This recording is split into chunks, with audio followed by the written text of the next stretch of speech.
बहुत परेशान था कि ये लड़का कुछ करेगा नहीं तो फिर कैसे इसका जीवन व्यतीत होगा।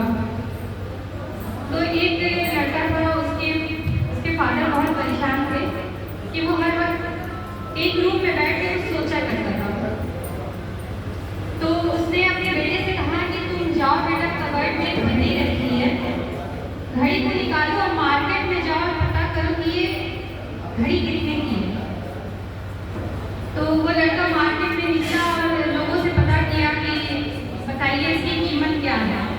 किसी ने 500 कहा, किसी ने 400 कहा, किसी ने 800 कहा और किसी ने कहा कि 1000 की है।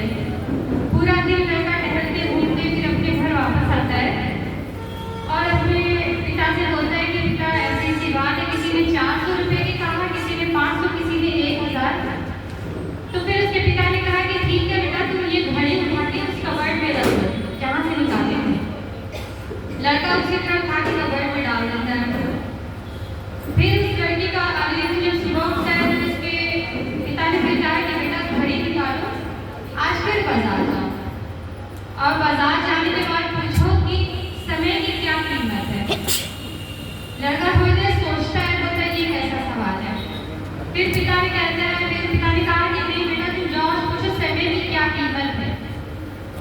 फिर बेटा निकलता है मार्केट में और सबसे पूछता रहता है कि आप बताइए समय की क्या कीमत है। तो लोग उसका मजाक उड़ाते हैं कि अरे इसकी क्या कीमत हो सकती है।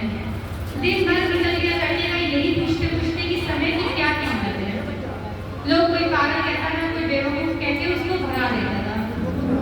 एक बूढ़ा कल से जो था उसको देख रहा था कि घड़ी लेके टहल रहा है, कभी घड़ी की कीमत पूछ रहा है, कभी समय की कीमत। तो उस बूढ़े ने बुला के अपने पास बोला कि बेटा समय का कोई कीमत नहीं होती है, समय अनमोल होता है और जो ये वक्त तुम अपना बर्बाद कर रहे हो ये पूछ के कि घड़ी की क्या कीमत है, समय की क्या कीमत है, तुम अपना समय बर्बाद कर रहे हो। उसके बाद उस बूढ़े ने कहा है कि समय अनमोल होता है, तुम उसकी कदर करो। ये बात लड़के को समझ में आ जाती कि उसके पिता ने ये क्यों कहा था कि जाओ घड़ी लेके जाओ, उसकी कीमत पूछो, फिर समय का क्यों तो बात होगी। तो कहने का मीन्स ये है कि हम अपनी लाइफ कहाँ बर्बाद कर रहे हैं, हम अपना समय कहाँ बर्बाद कर रहे हैं, ये हमको पता होना चाहिए। और जैसा कि हम सब जानते हैं कि मोदी केयर एक ऐसा स्टेज है जहाँ पे हमें समय का जो सदुपयोग करने के लिए मिलता है, दुरुपयोग नहीं। क्योंकि ऐसे बहुत सारी मार्केटिंग लाइन है जहाँ लोग अपने समय का वेस्टिंग कर रहे हैं, उसका कोई फायदा नहीं हो रहा है। लेकिन बहुत थैंकफुल है मेरा समीर मोदी जी का, जो हम लोग को इस लाइफ में लाके हम लोग इस समय को कीमती बना के और हम लोग की जो छवि है उसको अपग्रेड करते जा रहे हैं हर दिन हर समय। तो मैं ये मोटिवेशनल स्टोरी सुना के आप लोगों को बस ये बताना चाह रही थी कि आज जो हमारा समय हम लोगों ने यहाँ दिया है ये कुछ सीखने के लिए दिया है और मैं चाहती हूँ कि यहाँ जितने भी लोग आए हैं कुछ सीख के ही जाए। Thank you very much.